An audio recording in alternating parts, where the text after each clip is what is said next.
Earlier this week, Luka Doncic had one of the greatest games in NBA history, recording a 60-point triple-double as the Dallas Mavericks defeated the New York Knicks. To make this feat even more remarkable, the Mavs were down 9 points with just 35 seconds remaining in regulation.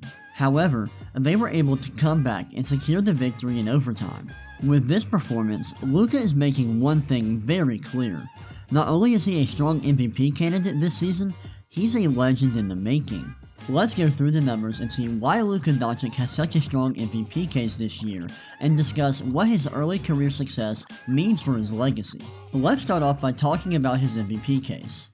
This season, Luka is averaging roughly 34 points, 9 rebounds, and 9 assists per game on 62.2% true shooting. His performance this season has been historically good, and his offensive output matches up with some of the best high-volume creators in recent memory.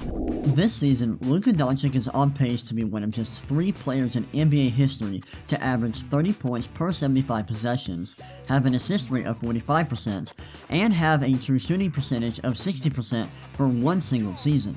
Over the last couple of years, Luka has been awesome, and has been an All-NBA caliber player.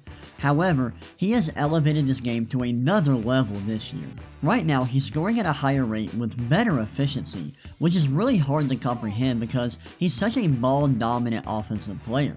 The main reason why he's been more productive and efficient as a scorer is because he's taken a step up as a two-point scorer. This year, he is shooting a career-best 59.2% inside the arc, including 73% at the rim and 49% from mid-range, both the highest marks of his career.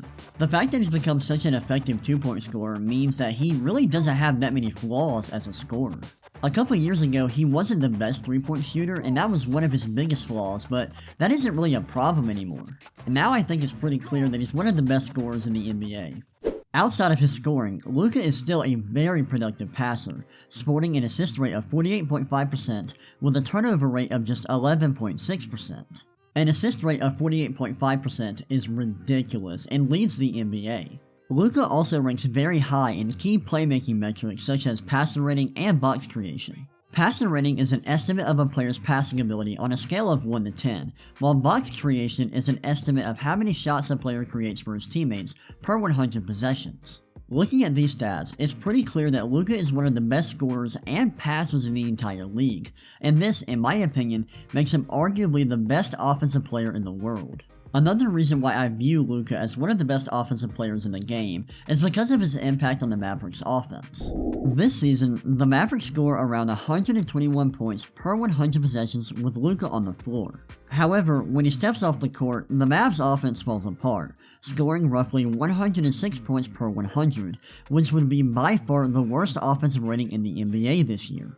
Impact Metrics would agree with the idea that Luka is in the conversation for the best offensive player in the world, as he ranks number 1 in offensive box plus minus and offensive estimated plus minus. These two catch-all metrics are calculated very differently, however, they both agree that Luka has been a dominant offensive force this season. Now, I've seen some people have concerns about Luka's defense, and I get that. That's a legitimate concern. I think it's pretty clear that he is, at best, an average defender. However, I also think that he's been so good offensively that it might not matter that he's not a great defender. No matter what impact metric you look at, they're all going to tell you the same thing. Luka has been just as impactful as all these other great two-way players. I also think it's fair to give Luka a lot of credit for putting the Mavericks in a position where they're one of the best teams in the NBA this season. This is pretty incredible because the Mavericks don't have a lot of high-level talent on their roster. The Mavericks have done a great job putting together a roster that fits well next to Luka. However, he doesn't have a high-level creator playing next to him, so he has a lot on his plate, and I think he is the main reason why the Mavs have been so good this year.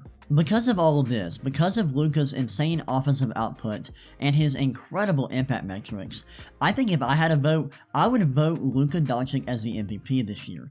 Now, the MVP race has been crazy this year, and there are a lot of candidates that are worthy of consideration for the award, like Nikola Jokic, Kevin Durant, etc. However, Luka would be my choice personally. Alright, now I want to talk about Luka's career because he's been amazing, and I'm not sure people realize just how good he's been and just how great he can become. Let's take a look at some data and see how historically great the beginning of Luka's career has been. Since 1973, Luka's current season ranks first in box plus minus by a player 23 years old or younger. This means that Luka is currently having one of the greatest seasons we've ever seen from a young player in NBA history. That's wild. Also, his box plus minus through his age 23 season ranks 4th since 1973. This means that Luka hasn't just been good for one season, he's been historically great for his entire career so far. It's important to note that BPM is a rate stat, meaning it doesn't take into account playing time whatsoever. VORP, or value over replacement player, does though, and it takes box plus minus and prorates it to an 82 game season to estimate how much total value a player contributes to their team. Think of VORP as WAR or wins above replacement for baseball. It's kind of the same thing. This metric loves Luka as well, as his VORP through his age 23 season ranks 4th since 1973. I want to make it clear that these metrics are far from perfect, and they have their flaws. However, they are showing us that the beginning of Luka's career is reminiscent of some of the greatest players who have ever played the game of basketball. I mentioned earlier that the MVP race this year is crazy, and there are a lot of guys who are playing at a historic level. Because of this, there's a chance that Luka Doncic doesn't come away with the MVP award this season. However, I don't think it's disputable that he is having an all-time great season right now. He's playing out of his mind this year, and he's been playing at a super high level for his entire career so far. I don't think this is a hot take anymore, but Luka Doncic has the talent to be one of the best players in NBA history. He's been so good at such a young age that I think it's realistic to say that he could potentially become the GOAT one day. That's how good I think Luka is. He'll have to become a much better defender for that to happen, but I think the sky's the limit for Luka Doncic. In my opinion, he is clearly an all-time great talent, and I can't wait to see what he does for the rest of this season and the rest of his career. Thank you for watching this video. Check out my channel for more content just like this, and subscribe so you never miss an upload.